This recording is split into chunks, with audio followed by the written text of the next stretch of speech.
If a prehistoric human died, did everyone just stand around awkwardly and say, well, that is not ideal?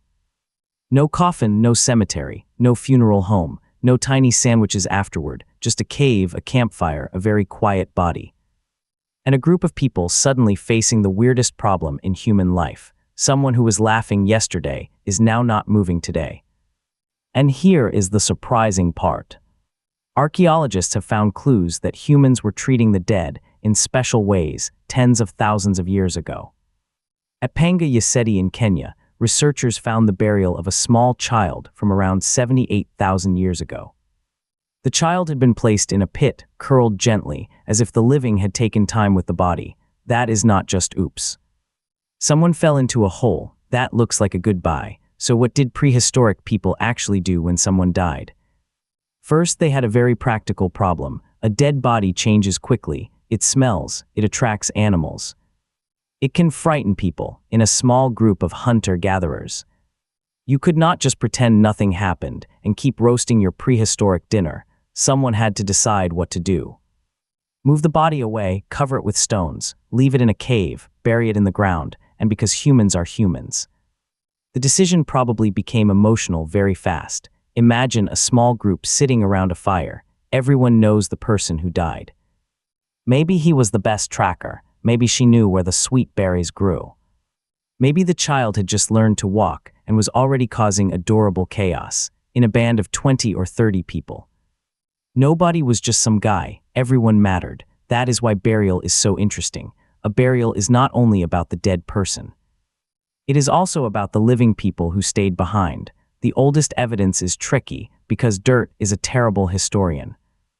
Bones move, caves collapse, animals dig, time chews everything, but some places give us strange and powerful clues. At Kafse Cave in Israel, archaeologists found the remains of early Homo sapiens dating to roughly 100,000 years ago.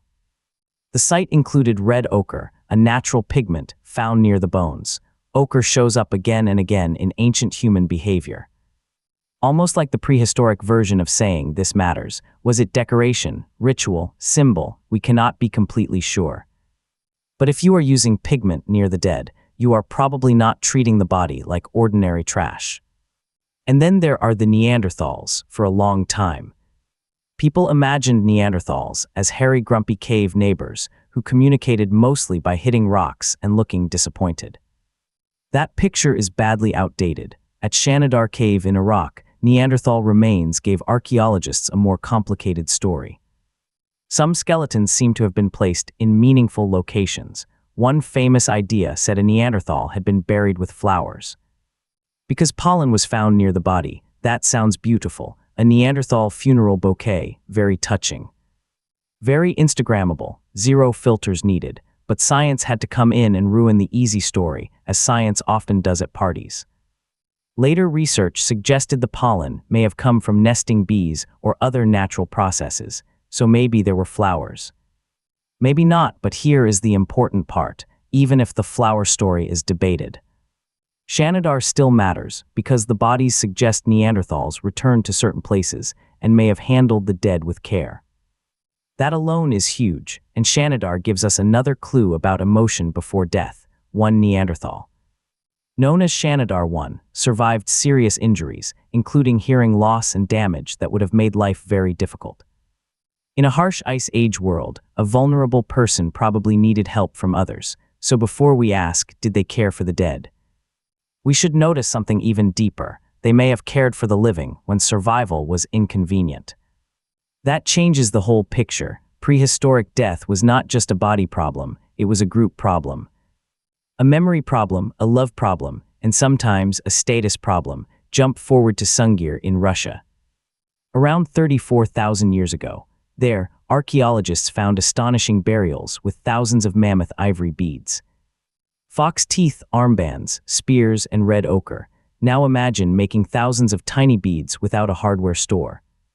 Without electricity and without a podcast to listen to while working. That took time, a lot of time. So why spend that effort on someone who could no longer hunt, gather, speak, or help around camp? Because the dead were still socially important. Maybe the objects showed identity. Maybe they showed love. Maybe they marked family, status, belief, or group memory. Maybe they were meant for another world. Or maybe the living simply could not bear to send someone away with nothing. This is where the mystery gets bigger. When humans began burying the dead, they may also have begun doing something only very strange animals do. They treated an invisible relationship as real. Think about that. The person is gone, the body is silent. The practical usefulness is over, but the bond remains. That is the cognitive twist. A dead person is biologically absent, but socially present. They are no longer walking beside the group, but they are still inside the group's memory.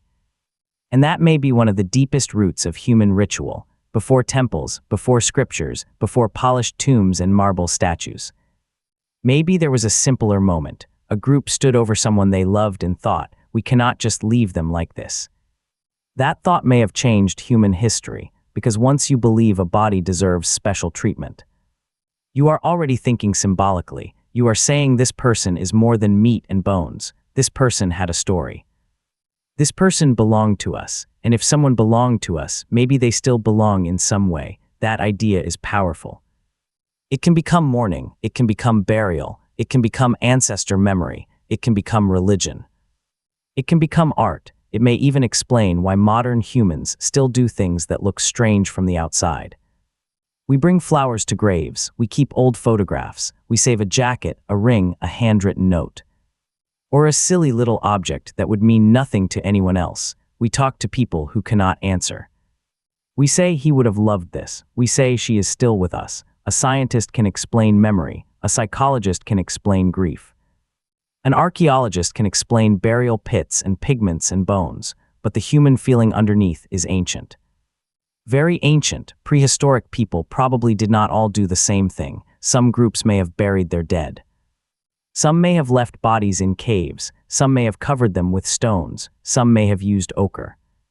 Some may have placed tools, beads, animal bones, or personal objects nearby. Some practices may have been practical.